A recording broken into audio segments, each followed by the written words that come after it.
Hello student, आज हम class science 10th के लिए 50 इम्पोर्टेंट क्वेश्चन को करेंगे जो आपके बोर्ड एग्जाम में बहुत काम आने वाला है।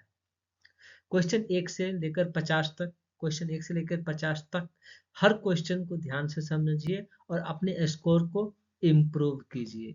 चलिए, फर्स्ट क्वेश्चन है कि रासायनिक अभिक्रिया किसे कहते हैं।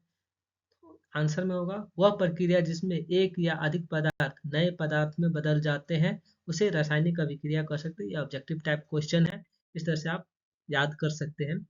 निम्न में कौन सी ऊष्माक्षेपीय अभिक्रिया है। उत्तर में होगा दहन होगा।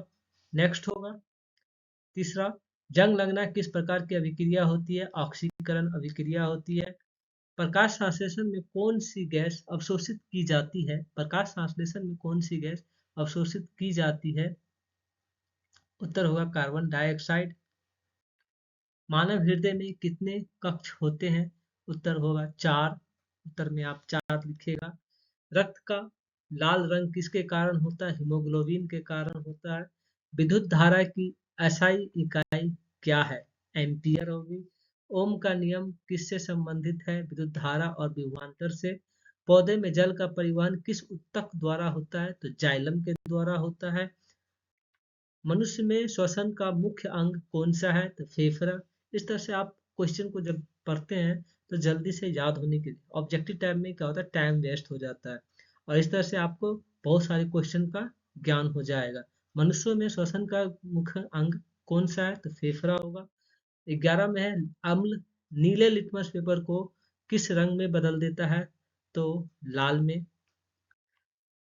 क्षार लाल लिटमस पेपर को किस रंग में बदल देता है। आंसर होगा नीला में। पृथ्वी पर गुरुत्वाकर्षण बल किसने खोजा। पृथ्वी पर गुरुत्वाकर्षण बल किसने खोजा। न्यूटन। ऊर्जा की ऐसा मात्रा क्या है। जूल। ध्वनि किस प्रकार की तरंग है। ध्वनि किस प्रकार की तरंग है। अनुदैर्ध्य तरंग। प्रकाश संश्लेषण की क्रिया कहाँ होती है। पत्तियों में। कोशिका की शक्ति गृह पावर हाउस किसे कहते हैं। माइटोकॉन्ड्रिया। अम्ल का पीएच मान कैसा होता है। अम्ल का पीएच मान कैसा होता है। 7 से कम होता है। अम्ल का पीएच मान कैसा होता है। 7 से कम। अगर 7 से ज्यादा होगा तो वह क्षारीय हो जाएगा, क्षार हो जाएगा, बेस हो जाएगा। अम्ल का पीएच मान सॉरी यहाँ पे दे दिया है। क्षार का पीएच मान कैसा होता है। तो 7 से अधिक। मानव आंख का कौन सा भाग प्रकाश को नियंत्रित करता है। आइरिस। मेरे आंख के जो है आइरिस नियंत्रित करता है। विद्युत प्रतिरोध की एसआई इकाई क्या होती है। ओम। पौधे में भोजन का परिवहन किस ऊतक द्वारा होता है। फ्लोएम। वाष्पीकरण किस प्रकार की प्रक्रिया है। शीतलन प्रक्रिया है। धातु उष्मा की कौन सी सुचालक होती है। अच्छी सुचालक होती है। ध्वनि की तीव्रता किस पर निर्भर करती है। आयाम पर। मानव शरीर का सबसे बड़ा अंग कौन सा है। मानव शरीर का सबसे बड़ा अंग कौन सा है। त्वचा। जो हमारी त्वचा है, स्किन है। दर्पण के सामने रखी वस्तुओं किस की दूरी क्या कहलाती है। वस्तु दूरी। दर्पण के सामने रखी वस्तु की दूरी क्या कहलाती है। तो वस्तु दूरी।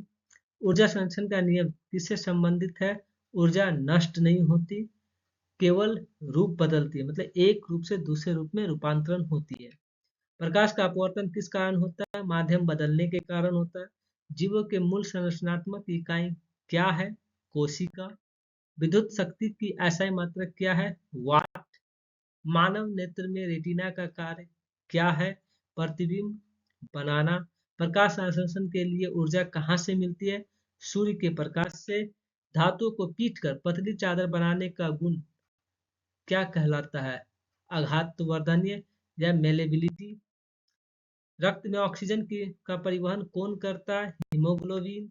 किसी चालक में विद्युत धारा किसके प्रवाह से होती है।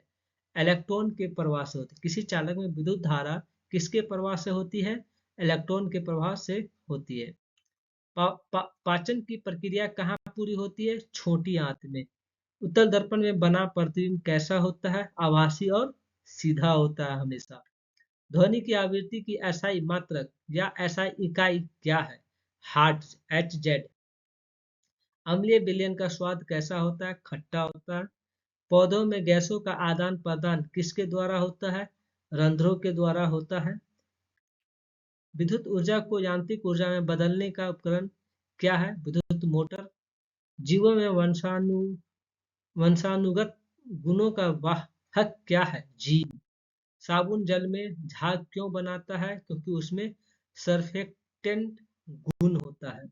अवतल दर्पण का उपयोग कहाँ किया जाता है? टॉर्च और वाहनों की हेडलाइट में। पौधों में प्रकाश संश्लेषण के दौरान कौन सी गैस निकलती है? ऑक्सीजन गैस निकलती है।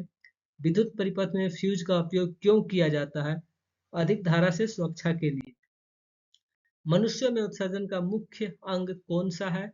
गुर्दा, किडनी जिसे कहते हैं। अ- अपवर्तनांक किसका अनुपात होता है? प्रकाश के वेगों का अनुपात होता है। ध्वनि के लिए माध्यम आवश्यक है या नहीं? हाँ, आवश्यक है। तो ये 50 क्वेश्चन जो है, जरूरी नहीं है कि आप बिहार बोर्ड के लिए या किसी बोर्ड के लिए पढ़े। यह आपको हर क्षेत्र में, जहाँ भी आप 10th लेवल तक के एग्जाम देते हैं, साइंस जिसमें इंक्लूड है, उस सभी में जनरल नॉलेज में भी ये सब सारी चीज पूछे जाते हैं। तो कैसा लगा हमारे कमेंट बॉक्स में जरूर बताइएगा, और थोड़ा सा कमेंट लाइक कीजिए ताकि मैं इससे आगे के भी वीडियो आप लोग के साथ शेयर कर सकूं। Thank you for watching this video.